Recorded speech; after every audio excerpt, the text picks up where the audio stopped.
जवळची मैत्रीण सायली. आपलं सायली चौगुले या नावाने यूट्यूब चॅनल आहे आणि सगळ्या मैत्रिणी मला त्यांची जवळची मैत्रीण म्हणून माझ्यापर्यंत त्यांचा मेसेज पाठवतात, मन मोकळं करतात, व्हिडिओज पाहतात आणि अनेक छान छान सवयी स्वतःला लावून घेतात. आज इथे बोलवल्याबद्दल मी किड्स पॅराडाईज स्कूलचे आणि सर्व शिक्षक आणि जे काही सगळे अधिकारी आहेत त्या सर्वांचे आभार मानते, खूप कृतज्ञता व्यक्त करते आणि तुम्हा सर्वांना महिला दिनाच्या खूप शुभेच्छा देते. खूप छान झालंय की महिला दिन उद्या आहे आणि आज हा कार्यक्रम होतोय. आज जे तुम्ही ऐकणार आहात ते सर्वांनी उद्या कंपल्सरी करायचं आहे. मला असं वाटतं की महिला दिन हा फक्त एका दिवसापुरतं मर्यादित नाहीये. प्रत्येक क्षण आपण साजरा केला पाहिजे. आपण स्त्री आहोत ही आपली खूप मोठी शक्ती आहे, खूप मोठा प्लस पॉइंट आहे. त्यामुळे सर्वांनी प्रत्येक क्षणाक्षणाला हा महिला दिन साजरा करायचा आहे. आपण खूप रूपं घेतो. मला वाटतं आपण रोज प्रत्येक क्षणाला वेगवेगळ्या रूपात वेगवेगळा जन्म घेतो. कधी आई म्हणून, कधी सून म्हणून, कधी पत्नी म्हणून. पण कधी स्वतःसाठी जन्म घेतलाय का? ह्याच जन्मामध्ये स्वतःसाठी कधी जन्म घेतलाय? स्वतःवर कधी प्रेम केलंय का? बरं, आत्ता जी परिस्थिती आहे ती मला आवडत नाहीये आणि ही परिस्थिती मला बदलायची आहे असं कुणाकुणाला वाटतं? कोणालाच नाही वाटत. प्रत्येकाला वाटतं ना. त्यासाठी सगळ्यात पहिली गोष्ट, माझा राग येऊ द्यायचा नाही, सहानुभूती मिळवणं थांबवायचंय. आपल्याला काय सवय असते की माझं असंच आहे, मला कोणी समजूनच घेत नाही, माझ्या मागं इतका व्याप काय? मॅडम तुम्हाला काय जातंय सांगायला? तुम्हाला काय माहिती आहे आमची परिस्थिती काय आहे? बरोबर ना? पण एक लक्षात ठेवायचं, संघर्ष जितका मोठा असतो यश तितकंच मोठं असतं. सावित्रीबाई फुले ज्या वेळेला स्त्रियांना, मुलींना शिकवायला जायच्या त्यावेळेला त्यांच्या अंगावरती शेण टाकलं जायचं, खरकटं टाकली जायची. पण त्यांनी काय केलं? दुसरी साडी आपल्यासोबत कॅरी केली. मग माझ्या अंगावर तुम्ही का उडवताय हा का फोडून टाकला आणि उत्तराकडे लक्ष दिलं, सोल्युशनकडे लक्ष दिलं. बरोबर? त्यामुळे आपल्याला आपले शब्द बदलायचे आहेत, आपली परिस्थिती बदलेल. माझ्या सोबत अफर्मेशन्स म्हणायचे. अफर्मेशन्स म्हणजे काय? स्वतःबद्दल बोलणारी सकारात्मक वाक्य जी आपण रोज बोलल्यामुळं आपल्या अंतर्मनावरती जे नकारात्मक आपण पेरलंय ना की माझे हाल होत आहेत, मला त्रास होतोय, मला सगळं करावं लागतंय, ते नाहीसं होणार आहे आणि जे आपण बोलणार आहोत ते बिंबलं जाणार आहे. माझ्या मागे म्हणायचंय, मी आनंदी आहे. मोठा छान हसू चेहऱ्यावरती आणि जोरात आवाज यायला पाहिजे सगळ्यांचा. मी आनंदी आहे. मी आनंदी आहे. मी आनंदी आहे. मी आनंदी आहे. मी आनंदी आहे. मी आनंदी आहे. माझं मन सकारात्मक विचारांनी भरलेलं आहे. माझं मन सकारात्मक विचारांनी भरलेलं आहे. माझं मन सकारात्मक विचारांनी भरलेलं आहे. माझं मन सकारात्मक विचारांनी भरलेलं आहे. माझं स्वतःवर प्रेम आहे. माझं स्वतःवर प्रेम आहे. मी स्वतःला भरपूर वेळ देते. मी स्वतःला भरपूर वेळ देते. माझ्या आजूबाजूची परिस्थिती, माझ्या आजूबाजूची परिस्थिती माझ्या सर्वांगीण विकासासाठी पूरक आहे. माझ्या सर्वांगीण विकासासाठी पूरक आहे. माझ्या आजूबाजूची परिस्थिती माझ्या सर्वांगीण विकासासाठी पूरक आहे. माझ्या आजूबाजूची परिस्थिती माझ्या सर्वांगीण विकासासाठी पूरक आहे. अशी वाक्य तुम्ही स्वतःसाठी बनवायची आहेत आणि ती रोज म्हणायची आहेत. रोज सकाळ, दुपार, संध्याकाळ हे औषध घ्यायचं आहे. भलेही आजूबाजूला नकारात्मक परिस्थिती आहे तरी पण म्हणायचंय, माझं मन सकारात्मक विचारांनी भरलेलं आहे. आपोआप मार्ग सापडायला लागेल. मगाशी मॅम म्हणाल्या की रांधा वाढा उष्टी काढा. बरोबर? ही खूप मोठी पॉझिटिव्ह गोष्ट आहे. कारण आपण सर्वांचा स्वयंपाक करतोय आणि आपण जर ही सकारात्मक वाक्य म्हणत सर्वांचा स्वयंपाक केला ना, तर आपल्या घरातली प्रत्येक व्यक्ती सकारात्मक होईल, मानसिकदृष्ट्या आनंदी होईल आणि आपल्याला कोणाचाही त्रास होणार नाही. आपण काय करतो, चिडचिड करून रागराग करून स्वयंपाक करतो आणि तेच पोहोचलं जाते, तेच आपल्या घरातले लोक खातात आणि तेच आपल्या सोबत घडते. मुलांना उठवताना आपण काय म्हणतो, ए उठ रे, शाळेला जायला वेळ होईल. इथंच अफर्मेशन चुकले. वेळ होईल का, उशीर झालाय का, प्रेमाने उठवा. माझी आई रोज मला लहान असताना गाणं म्हणून उठवायची, कविता म्हणून उठवायची. अजून मला आठवते, चिवताई चिवताई दार उघड, बघ सूर्याचे किरण तुझ्या डोळ्यावरती आलेत, उठ उठ डोळे उघड. तुम्ही कधी तुमच्या मुलांना अशी छान गाणी म्हणून 2च वाक्य, वेळ नसतो माहितीये, पण 2 वाक्य स्वयंपाक करता करता स्वयंपाकघरातून उठवा, मला वेळ नाही, मला वेळ मिळत नाही. भांडी घासताना एखादं गाणं म्हणा. जी मोटिवेशनल गाणी असतात किंवा जी आपल्या आवडीची गाणी असतात ती अफर्मेशन्सच आहेत ना. प्रत्येक गाणं आपल्याला बळ देतं, बरोबर आहे ना. त्यामुळे कपडे धुवत असताना, फरशी पुसत असताना छान गाणी म्हणा, मोठमोठ्याने म्हणा. घरामध्ये छान तयार व्हा, अगदी मेकअप वगैरे करून नाही, पण छानसा ड्रेस असावा. आपणच आपल्याला मान देत नाही, आपणच आपली काळजी घेत नाही, का आपल्या घरातले लोक आपल्याला व्हॅल्यू देतील किंवा का आपल्याला त्रास देतील, का आपलं आदर करतील. आपण स्वतःला किती गृहीत धरतो, असं नाही का वाटत तुम्हाला? गृहीत धरताय ना स्वतःला. निसर्गाचा नियम आहे की बदललं पाहिजे. 30 मधले वेगळे चॅलेंजेस आहेत, 40शीतले वेगळे आहेत आणि 50शीतले वेगळे आहेत. मग या चॅलेंजेसना सामोरं जात असताना कोणी तुझा आधार नाही बनलं तरीही चालेल, तू तुझा आधार बन. कारण परमेश्वराने तुला तितकं सक्षम केलेलं आहे. तुझं ध्येय जर नसेल समोर तर तू कशी जगणार आणि कसं आनंदी तू राहू शकणार आहेस? तुमच्या समोर भलेही तुम्हाला पैसा कमवायचा नाहीये, तुम्हाला घरातच राहायचंय, पण मला आनंदी जगायचं आहे, हे ध्येय आहे का कोणाचं?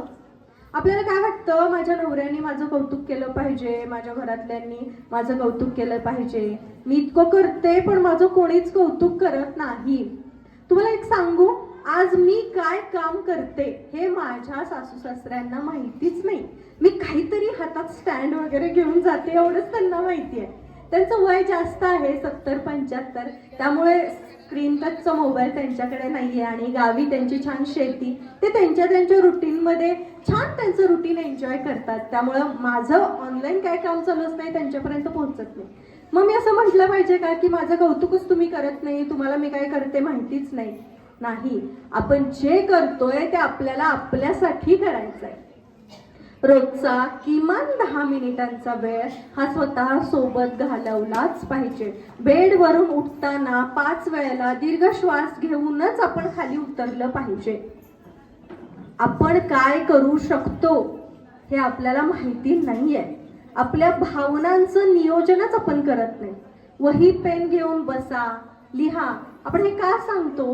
कारण आपल्या मनामध्ये काय चाललंय ना त्याची उत्तरं आपोआप आपल्याला आपल्या अडचणींची उत्तरं मिळतात. आपण काय करतो, आपला एक प्रॉब्लेम आपल्या मैत्रिणीला सांगतो, मग दुसऱ्याला सांगतो, मग तिसरीला सांगतो, मग सगळ्या जणी मिळून आपल्याला वेगवेगळे सल्ले देतात. मग परत प्रश्न निर्माण होतो, यातनं कोणाचं ऐकायचं? तिथं किती ऊर्जा जाते. आपलं असं काहीच नाहीये. त्यापेक्षा तुमच्या वहीवरती आज माझ्या ह्या भावना आहेत, मला हा त्रास होतोय आणि मी काय केलं पाहिजे हे लिहा. इयत्ता 9वीला असतानापासून मी लिहायला लागले. आमच्या इंग्रजीच्या बाई होत्या, त्यांनी सांगितलं की बहिणाबाई जर अशिक्षित असून इतकं छान लिहू शकतात तर तुम्ही 9वीत शिकताय आणि तुम्ही उद्या सगळ्यांनी एक कविता करून आणायची. त्यावेळेला माझ्या लिखाणाला सुरुवात झाली. मी ना एक पालक म्हणून पण ऐकायचंय हे की तुमच्या मुलांकडे मार्कशीट व्यतिरिक्त बघायला सुरुवात करा. सर्वांगीण विकासाकडे लक्ष द्या. मी 10वी नंतर डिप्लोमा केला इलेक्ट्रॉनिक्स मधून. त्यानंतर मी इंजिनिअरिंगला ऍडमिशन घेतलं, पण मला असं जाणवलं की नाही, मला तो 9 ते 5 जॉब करायचा नाहीये आणि मला घरी राहून माझं काहीतरी वेगळं करायचंय. काय करायचं माहिती नव्हतं. घरात सगळे इंजिनियर आहेत, शिक्षक आहेत, गव्हर्नमेंट ऑफिसर्स आहेत आणि नाही, पण मला वेगळं करायचं आहे, मला माझं माझं काहीतरी करायचं एवढं एक ठरलेलं होतं. मी परत BSc ला ॲडमिशन घेतलं. खूप जण म्हणाले, आई वडील माझ्या पाठीशी खंबीरपणे उभे होते.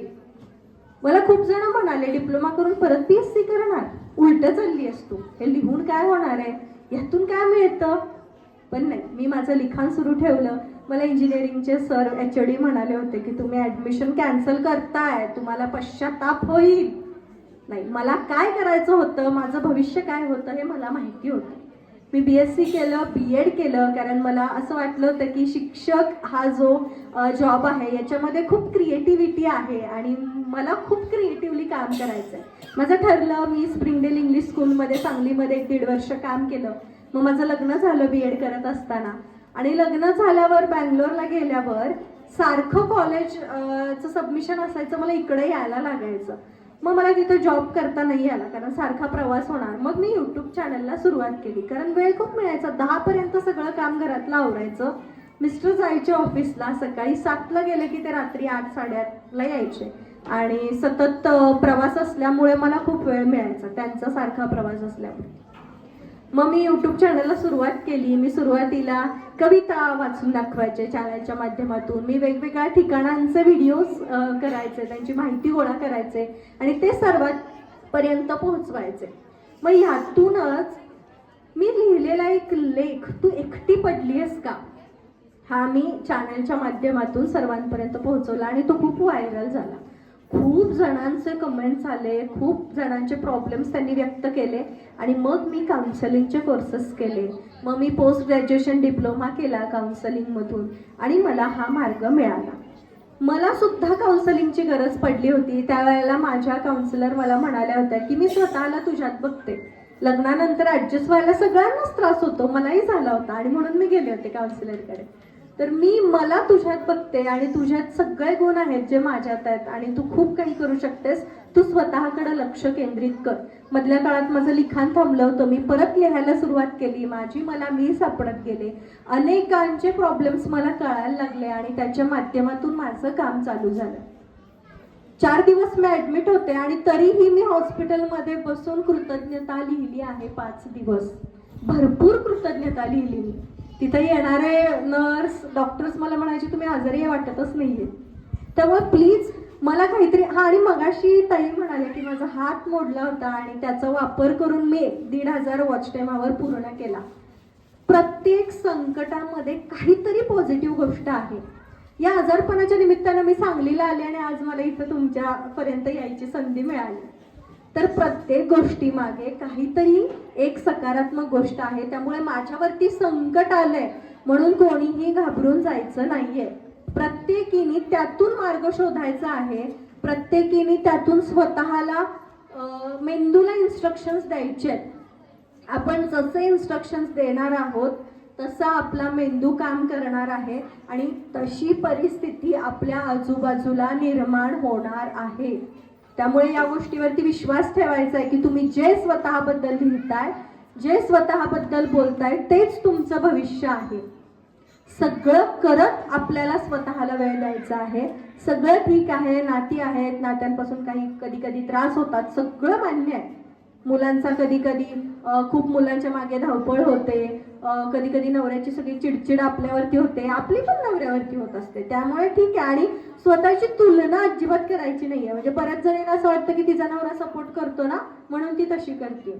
असं अजिबात नसतं. सगळेजण फक्त गोडी गोडी छान छानच दाखवत असतात. आतमध्ये काय आहे ते आपल्याला माहिती नसतं. त्यामुळे प्लीज स्वतःची तुलना कोणासोबत करायची नाही. मला काय करायचं आहे, मी काय करू शकते आणि मी काय आहे हे तुमचं तुम्हाला माहिती पाहिजे. आज इथं असणारी प्रत्येक स्त्री काहीतरी वेगळं करू शकत असणार आहे. रोज रांगोळी काही जणींच्या दारात असते, काही जणींच्या नसते, काही जणींच्या असते. तर ते रांगोळी काढण्यामध्ये सुद्धा तुम्ही सातत्य ठेवता, तुमची ती कला तुम्ही तिथं वापरता आणि ती रांगोळी काढून तुम्ही दिवसभरात विसरून जाता स्वतःला. रोज 3 वेळा रांगोळी काढा. ज्या ज्या वेळेला वाईट वाटेल, रडायला येईल, उठायचं, रांगोळी काढायचं. आपल्यात काहीतरी एक स्किल आहे ते शोधायचं. कोणाला मेहंदी काढायला जमतं, कोणाला गाणं म्हणायला जमतं, कोणाला रांगोळी काढायला जमतं. काय तुमचा छंद आहे तो ओळखा, त्याच्यामध्ये पूर्णपणे गुंग व्हा, काम करायचं, आपल्या छंदाकडे यायचं, आपल्या दिवसभराची सगळी कर्तव्य पार पाडायची, आपल्या छंदाकडे यायचं आणि त्यातून तुम्ही तुमचा व्यवसाय निर्माण करू शकता. त्यामुळं उद्या सर्वांनी, आज विजयाताईंनी सांगितलं तसं सर्वांनी वही पेन घेऊन जायचंय घरी जात असताना आणि जी 5 प्रश्न आहेत त्याची उत्तरे लिहायची आहेत, स्वतःबद्दलचे अफर्मेशन्स लिहायचे आहेत आणि तुमच्या काय छंद आहेत, तुमच्या काय हॉबीज आहेत त्या सगळ्या लिहून काढायच्या आहेत आणि कुठल्या छंदावरती मी काम करून त्याच्यामध्ये परिपूर्ण होऊन त्यातून काय निर्माण करू शकते हे शोधायचं आहे आणि स्वतःचं अस्तित्व निर्माण करायचं आहे. येतंय का लक्षात? लक्ष आहे का? करणार ना सगळ्याजणी? आज घरी जात असताना वही पेन घेऊन जायचंय आणि प्रत्येकीने आपल्या छंदाला वेळ द्यायचाच आहे. आमच्या कार्यशाळेमध्ये क्लास 1 ऑफिसर्स आहेत, शिक्षिका आहेत, जज आहेत, सगळेजण स्वतःला वेळ देऊ शकतात, कार्यशाळा करू शकतात, लिखाण करू शकतात, तर तुम्हीही करू शकता. ओके? त्यामुळे आजपासून सर्वांनी स्वतःला वेळ द्यायचा आहे, वही पेनाशी मैत्री करायची आहे आणि ज्या तक्रारी आहेत, जो राग आहे तो सगळं वहीमध्ये उतरवायचा आहे. कोणापुढेही तक्रारी मांडायच्या नाहीत, राग व्यक्त करायचा नाही, सहानुभूती मागायची नाही, सगळंच आपल्या वहीला सांगायचं, आपल्या पेनाशी मैत्री करायची आहे. तुमचं आयुष्य 100% बदलणार. 21 दिवस रोज लिखाण करा आणि 21 दिवसांनी तुमचा मेसेज मला यायला पाहिजे की आम्ही कंटिन्यू 21 दिवस लिहिले आणि आमच्यात हा बदल झालेला आहे. बदल होणार, मी शाश्वती देते, बदल होणार, फक्त तुम्हाला लिखाण करायचं आहे. ओके? येस. तर थांबते.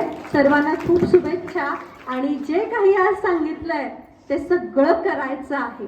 Okay? Sayali Chougule channel search करा, सबस्क्राईब करा. प्रत्येक व्हिडिओ हा एक टास्क आहे, व्हिडिओ ऐकायचा आहे आणि तो टास्क पूर्ण करायचा आहे. Thank you so much. आणि उद्यापासून दररोज एक सकारात्मक वाक्य म्हणत जाईल आणि उद्यापासून आमची एक नवीन मैत्रीण असेल, वही आणि पेन. कोणा मैत्रिणींनो?